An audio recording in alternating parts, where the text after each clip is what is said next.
एक छोटा सा गांव था जिसमें अनेकों युवक थे। उसमें से रामू एक बहुत ही ईमानदार और मेहनती युवक था। वह बहुत हंसमुख और मधुर स्वभाव का व्यक्ति था। एक दिन रामू एक किराने की दुकान पर गया। वहां सिक्का डालने वाला सार्वजनिक फोन लगा हुआ था। रामू ने सिक्का डाला और एक नंबर डायल किया। किसी ने फोन उठाया। रामू बोला, हेलो सर, नमस्ते। मैंने सुना था कि आपको एक ड्राइवर की आवश्यकता है। मैं भी एक ड्राइवर हूँ। क्या आप मुझे अपने यहाँ ड्राइवर की नौकरी देंगे? व्यक्ति ने कहा, बेटा, मेरे यहाँ पहले से ही एक ड्राइवर है। मुझे अन्य किसी ड्राइवर की आवश्यकता नहीं है। रामू ने कहा, सर, मैं एक अच्छा ड्राइवर होने के साथ साथ एक अच्छा इंसान भी हूँ। आपके यहाँ जो ड्राइवर हैं, मैं उससे भी कम तनख्वाह में काम करने को तैयार हूँ। बेटा, जो ड्राइवर मेरे यहाँ काम करता है, मैं उसके काम से खुश हूँ। बात पैसों की नहीं है। हम जैसा ड्राइवर चाहते हैं वैसा हमारे पास है और हमें किसी अन्य ड्राइवर की आवश्यकता नहीं है, व्यक्ति ने समझाया। रामू ने जोर देकर कहा, सर, मैं आपके यहाँ ड्राइवर का काम करने के साथ साथ अन्य काम भी करूँगा, जैसे कि बाजार से सब्जी लाना, आपके बच्चों को स्कूल छोड़कर आना इत्यादि। मैं आपको यकीन दिलाता हूँ कि मैं आपको कोई भी शिकायत का मौका नहीं दूंगा। मुझे उम्मीद है कि अब आप मना नहीं करेंगे। फिर व्यक्ति बोला, कहा ना, मुझे अभी किसी ड्राइवर की ज़रूरत नहीं है।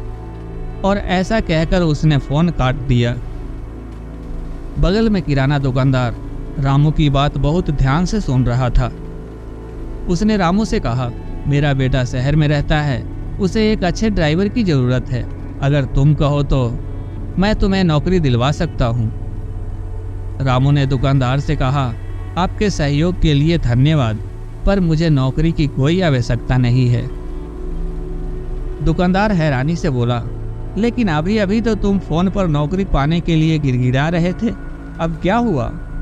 अब जब मैं तुम्हें घर बैठे ही नौकरी दिलवाना चाहता हूँ तो तुम मुझे नखरे दिखा रहे हो।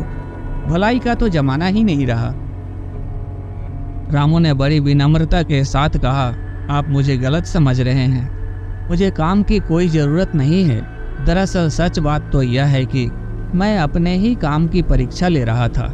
उस व्यक्ति के यहाँ काम करने वाला कोई और नहीं, वो मैं ही हूँ। किराना दुकानदार को समझ में आ गया।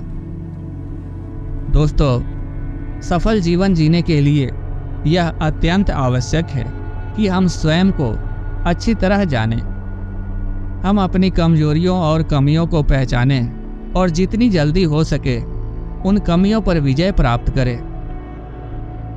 यह बात समझना जरूरी है कि कोई भी व्यक्ति हमें उतना बेहतर नहीं समझ सकता जितना कि हम खुद को समझ सकते हैं। स्व-मूल्यांकन, सेल्फ एवोल्यूशन एक ऐसी ही महत्वपूर्ण प्रक्रिया है जिसके द्वारा हम स्वयं की परीक्षा लेते हैं और अपनी कमजोरियों या कमियों को जानने की कोशिश करते हैं। इसमें व्यक्ति को पूरी ईमानदारी के साथ खुद से पूछना चाहिए कि मैं जो काम कर रहा हूँ, क्या मैं उससे पूरी ईमानदारी के साथ कर रहा हूँ? क्या मैं अपने काम में अपना 100% योगदान दे रहा हूँ? क्या मैं अपने काम को और बेहतर से कर सकता हूँ? क्या मैं अपनी कंपनी के लिए और उपयोगी साबित हो सकता हूँ? इस स्व-मूल्यांकन, सेल्फ एवोल्यूशन के द्वारा हम न केवल अपनी प्रोफेशनल लाइफ बेहतर बना सकते हैं, बल्कि जीवन के प्रत्येक क्षेत्र, professional, personal and social life में अपनी सफलता सुनिश्चित कर सकते हैं। तो आइए आज से, अभी से अत्यंत महत्वपूर्ण और उपयोगी कला को अपने जीवन का अभिन्न अंग बनाएं और पूरी ईमानदारी के साथ इसे अपने जीवन में अपनाकर अपनी सफलता सुनिश्चित करें। नमस्कार।